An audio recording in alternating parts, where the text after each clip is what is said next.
এই তপ্ত গরমে আইসক্রিম খেতে কার না ভালো লাগে। এই তপ্ত গরমে খাবার দাবার ছেড়ে মনে হয় সারাক্ষণ ঠান্ডা জল আর আইসক্রিম আর কোল্ড ড্রিঙ্কস খাই। আজ কিন্তু আমি নিয়ে এসেছি একদম ঘরোয়া উপকরণ দিয়ে আইসক্রিম বানাবো, সেরকম রেসিপি দিয়ে। ভাবুন, আপনার ঘরে বসে আইসক্রিম খেতে ইচ্ছা করছে, ফালতু এক গাদা টাকা নষ্টও করতে হবে না। মাত্র 30 টাকার দুধ দিয়ে আপনারা বানিয়ে নিতে পারবেন বাড়িতে একদম দোকানের মতো ice cream. Hello everyone, welcome to my channel, to a new blog. আশা করি সকলে খুব ভালো আছেন, এই গরমে ভালো থাকার চেষ্টা করছেন। তো আজ আমি আইসক্রিমের রেসিপি নিয়ে হাজির হয়েছি। এখানে আমি রেড কাউ নিয়েছি, ফুল ফ্যাট দুধ নিতে হবে। তো আমি এখানে 500 মতো দুধ নিয়েছি। এখানে দুধটা কিছুটা ঘন করবো আর কিছুটা দুধ আমি বাটিতে তুলে রেখে দিয়েছি। এইটাতে এবার কিছু জিনিস মিশিয়ে নেব। আমি 1 চামচ মতো কাস্টার্ড পাউডার এবার এই দুধটাতে ঢেলে দেবো। এটা কিন্তু গরম দুধ নয়, হ্যাঁ, এটা নর্মাল টেম্পারেচারের দুধ। এবার এটাকে ভালো করে গুলিয়ে নেব।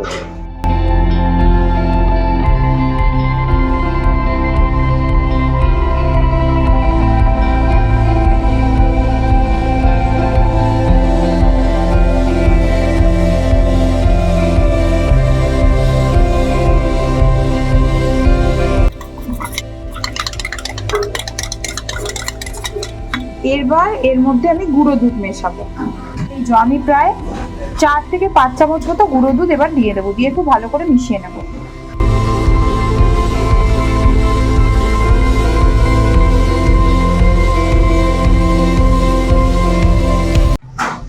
এই যে মিশ্রণটা এবার আমি গরম দুধের মধ্যে এটা ঢেলে দেবো।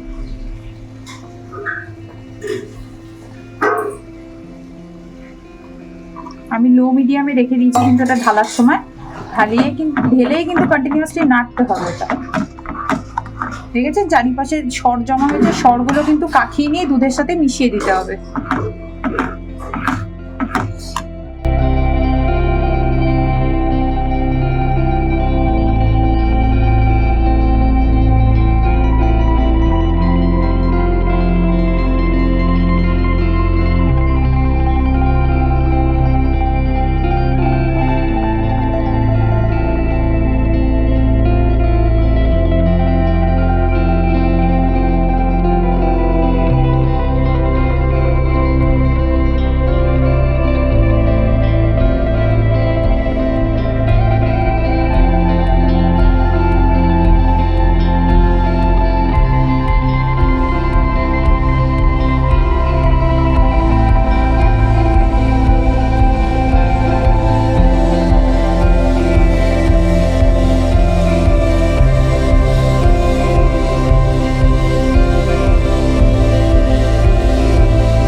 বেশ খানিকক্ষণ আমি বরফ জলের উপর রেখে দিয়েছিলাম। এটা বরফগুলো তো গলে গেছে, এখনো একটুখানি রয়েছে। এই বরফগুলো তো গলে গেছে আর এটাও ঠান্ডা হয়ে গেছে। ঠান্ডা হওয়ার পর এরকম টেক্সচারটা হয়ে গেছে, একদম ঘন। তো এরকম ভাবে তো আমি এটাকে জমাবো না, আরও কিছু প্রসেস বাকি আছে, স্টেপ ওয়াইজ দেখাচ্ছি। তো এটাকে ফার্স্টে আমি মিক্সিং জারে ঢেলে নিচ্ছি, যেহেতু পুরোপুরি ঠান্ডা হয়ে গেছে। আপনারা কিন্তু গরম অবস্থায় ঢালবেন না, হ্যাঁ, এরকমভাবে ঠান্ডা করে নেবেন, বরফ জলের থালার উপর বা বাটির উপর বসিয়ে। তারপর এটাকে মিক্সিং জারে ঢেলে নিয়ে পুরো ব্লেন্ড করে নেবেন। এই যে আমি একটু একটু করে মিক্সিং জারে ঢেলে নিচ্ছি। এটাকে পুরো কিন্তু ভালো করে ব্লেন্ড করে নিতে হবে। চকলেটস নিয়ে নিয়েছি। আপনাদের বাড়িতে যদি চকলেট চিপস থাকে তো ভালো কথা। আমার বাড়িতে এই মুহূর্তে চকলেট চিপস অ্যাভেলেবেল নেই, সো এই জন্য আমি এই টফিগুলো দিয়ে বানাবো।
এই যে ফাইনালি আমার করা ডান। এরকম করে আমি টুকরো টুকরো করে নিয়েছি। আপনাদের বাড়িতে চকলেট চিপস বা অন্য কোনো মিষ্টি টপিংস থাকলে ফেয়ার এনাফ, আর না হলে এরকম করে নিতে পারেন।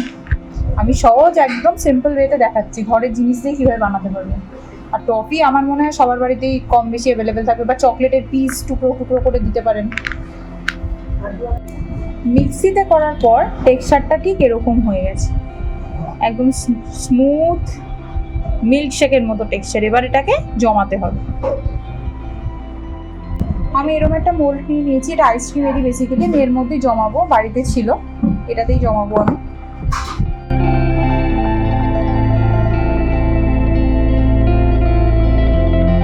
কয়েকটা জিনিস না আমার মেশাতে হবে। এবার আমি এর মধ্যে দেবো ভ্যানিলা এসেন্স। আপনারা চাইলে যদি না থাকে না দেবেন, কিন্তু এটা দিলে না একদম দোকানের মতো মানে আইসক্রিমের স্মেলটা হবে। ভ্যানিলা এসেন্সটা দিয়ে আমি এটাকে খুব ভালো করে আবার একটু মিক্স করে নেব। একটা চামচের সাহায্যে আমি এটাকে খুব ভালো করে মিক্স করে নিচ্ছি। দেখুন কোনো রকমের দানা ভাব দলা ভাব কিছু কিন্তু নেই, কেন যে সরগুলো জমে না যখন আমরা দুধটাকে ঘন করি, একটা তো সর জমে, সেই সরটা যাতে না দলা পেকে যায় তার জন্যই কিন্তু আমরা মিক্সির ব্যবহার করি। ব্যাস সমস্ত কিছু জমে গেছে। এবার আরেকটা জিনিস আমি দেব, খুব দরকারি জিনিস, এটা হলো এইটুকু পরিমাণ লবণ। এটাতে না পানসে ভাবটা কেটে যাবে। ব্যাস সমস্ত কিছু ভালোভাবে মিক্সিং ডান। এবার যেটা করব, এবার আমাকে ভালো করে জমাতে দিতে হবে। এবার আমি যে চকলেটের যে লজেন্সগুলোকে কেটে কেটে রেখেছিলাম সেগুলো এরকম দিয়ে দেবো। এর মধ্যে কিন্তু ঢুকে যাবে পুরো। যখন আমি আইসক্রিমের কিউবটা কাটবো না তখন মুখে পড়বে, বেশ ভালো লাগবে। আপনাদের যে বললাম আপনারা যেরকম টপিংস ইউজ করতে চান সেরকম দিতে পারেন।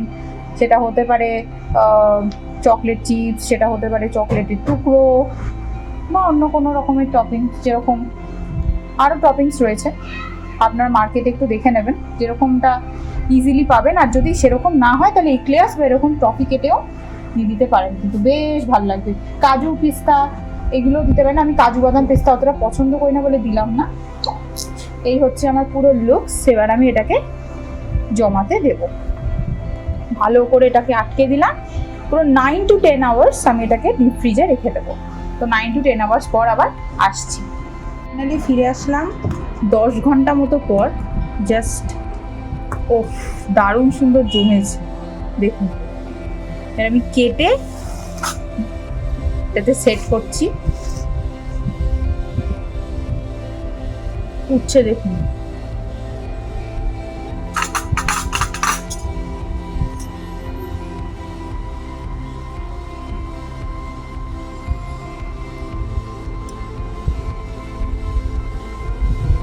দেখেছেন কতটা জমেছে দেখুন।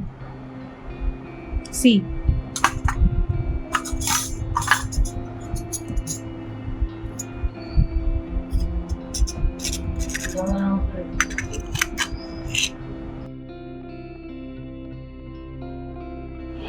এই হচ্ছে আমার আজকের পরিবেশন।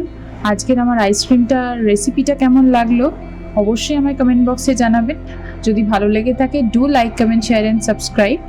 Share this video with your friends and family. সকলেই খুব ভালো থাকবেন। আজ তবে আসি, নেক্সট দিন আবার অন্য রেসিপি নিয়ে হাজির হব। সকলেই খুব ভালো থাকবেন। Okay bye.